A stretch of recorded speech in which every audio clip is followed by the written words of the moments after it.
Salut les amis des animaux, quand vous entendez Diable de Tasmanie, vous pensez sûrement à lui tout comme moi.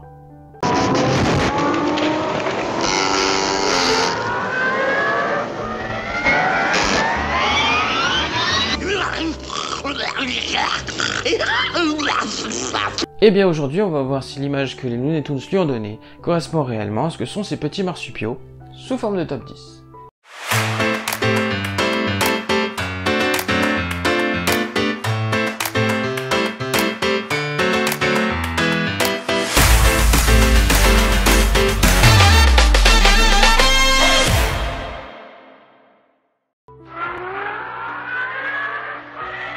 Le Sarcophilus harrisi, ou Diable de Tasmanie, et j'ai bien dit Tasmanie, et non Tasmanie.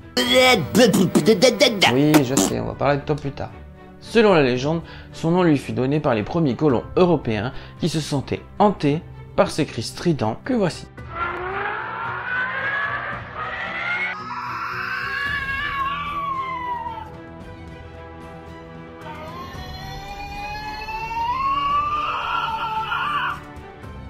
Les premiers colons européens, donc, entendirent des cris et grognements aussi inquiétants que terrifiants, si bien qu'ils se pensèrent encerclés par des démons.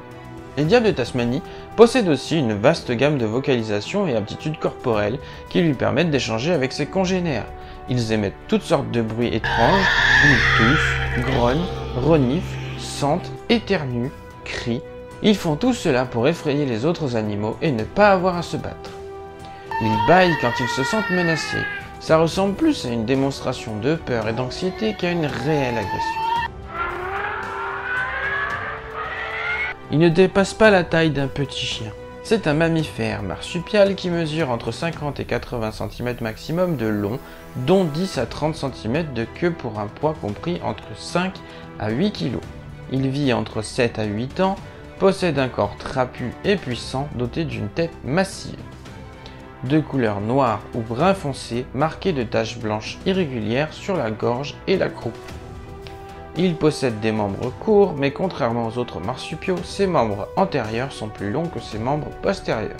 Ils peuvent courir sur une moyenne de 11 km/h et parcourir environ 3 à 16 km par jour. Ils peuvent toutefois courir jusqu'à 24 km/h pendant une heure d'affilée. Les plus jeunes sont bien plus agiles que leurs aînés et ils grimpent très bien aux arbres. Mais pourquoi ? Eh bien afin de se protéger des adultes qui, s'ils sont affamés, peuvent devenir cannibales. Il stocke ses graisses dans sa queue pour les périodes de disette. Si vous suivez régulièrement ma chaîne, vous saurez que non, car c'est le crocodile qui a la mâchoire la plus puissante. Toutefois, par rapport aux autres animaux de la même taille, il possède la mâchoire la plus puissante, à hauteur de 827 Newtons. Ce qui est bien en dessous du crocodile, mais sa mâchoire est tout de même si puissante qu'il peut mordre et traverser les os. D'ailleurs, je dois m'excuser, car dans la vidéo sur les crocodiles, j'ai dit « de 1471 Newtons suffit pour briser l'os d'un bras ». Mike Tyson était entre autres capable de donner des coups de poing de 4826 Newtons. Et en réalité, les os d'un bras cèdent à 823 Newtons. Et Mike Tyson ne frappait qu'à 1235 Newtons, ce qui reste très impressionnant pour un être humain. Je m'excuse pour cette grosse erreur de calcul. Revenons au Diable de Tasmanie. Comme les chiens, ils possèdent 42 dents bien aiguisées. Sauf que contrairement aux chiens, leurs dents ne cessent de pousser tout au long de leur vie, évitant ainsi de s'éroder. Il peut ouvrir sa mâchoire à 80 degrés, lui permettant d'exercer un claquement puissant. Ce qui ressemble assez au crocodile. Il utilise ses sens pour communiquer et chasser. Mais quel est son plus grand rôle ? Chasser ou être un charognard? C'est un carnivore opportuniste et charognard, qui se nourrit de toutes sortes de mammifères morts ou vivants, jusqu'à des petits wallabies, des wombats, des oiseaux, des reptiles, des amphibiens, mais aussi des poissons, des insectes, un peu gluant mais appétissant, et des animaux domestiques comme le mouton. Un peu de tout quoi, tant qu'il y a de la viande. Mais il n'est pas un grand chasseur, il préfère de loin les charognes. Capable d'engloutir 15% de son poids en quelques minutes. Il rend d'inestimables services aux éleveurs en éliminant les cadavres d'animaux morts. Il peut absolument tout manger, chair, os et fourrure. Ce charognard dévore des cadavres entiers, En un peu plus d'1 heure, il fait tout disparaître. Ils ont pour habitude de dormir dans les carcasses en décomposition pour pouvoir continuer à manger à leur réveil. Ouais, méfiez-vous de ce qui est mignon. Il se fait parfois prédateur intrépide, attaquant des serpents. Lorsqu'il existait encore, le thylacine, ou plus communément le tigre de Tasmanie, était son principal prédateur avec le dingo.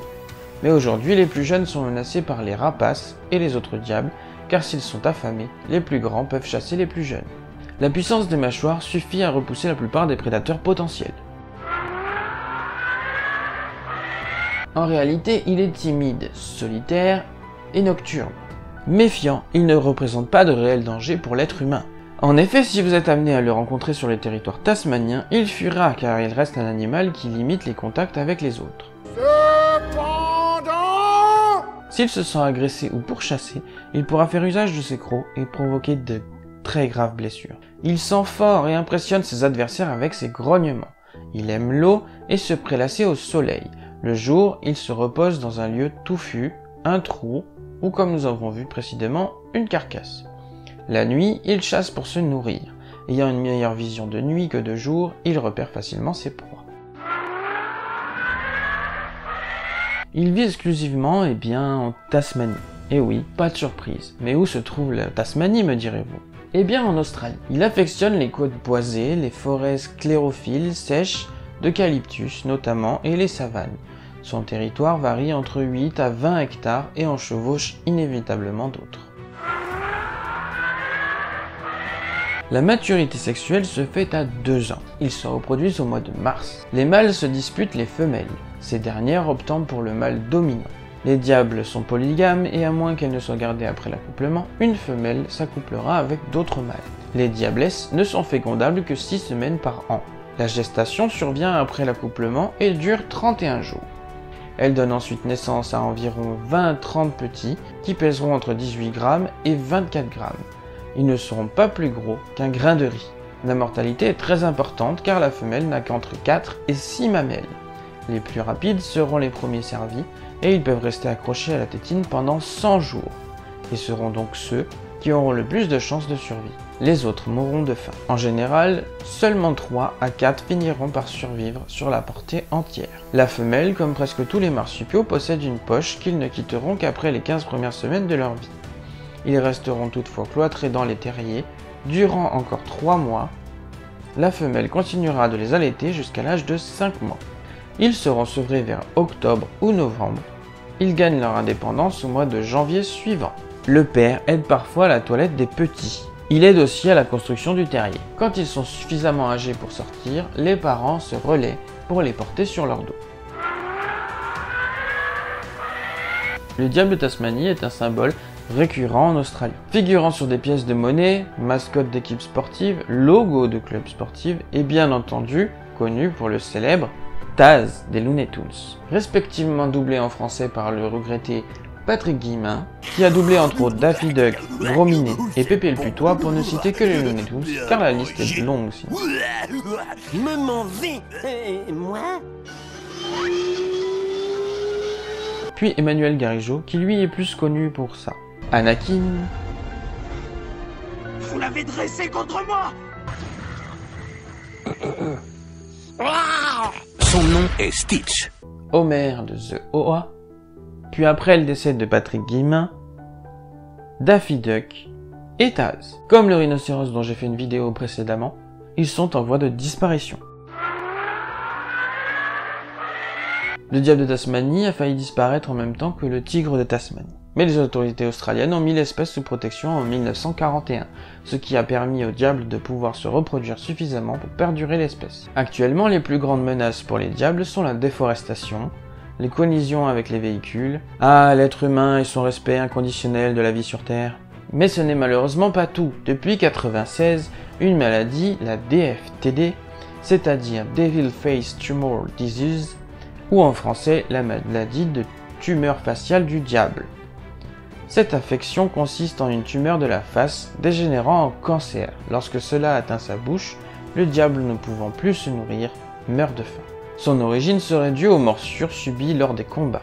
La maladie qui se propage rapidement sur l'île aurait déjà tué près de 80% des diables de Tasmanie fin 2020. L'évolution de la souche cancéreuse inquiète les scientifiques œuvrant à la fabrication d'un vaccin. Ne vous détrompez pas, leur crainte se pose surtout sur le fait qu'elle pourrait muter et se transmettre aux êtres humains.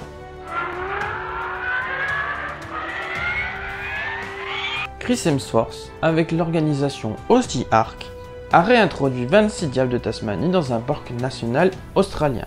Le plan de réintroduction prévoit de relâcher d'autres diables au cours des 2 prochaines années. Voilà, c'est ainsi que se termine cette vidéo. J'espère comme d'habitude qu'elle vous aura plu et qu'elle vous aura appris de nombreuses choses. N'hésitez pas à lâcher un pouce, à mettre un commentaire, à partager la vidéo. Et n'oubliez pas, nous sommes tous des animaux. Je vous dis à la prochaine, bye.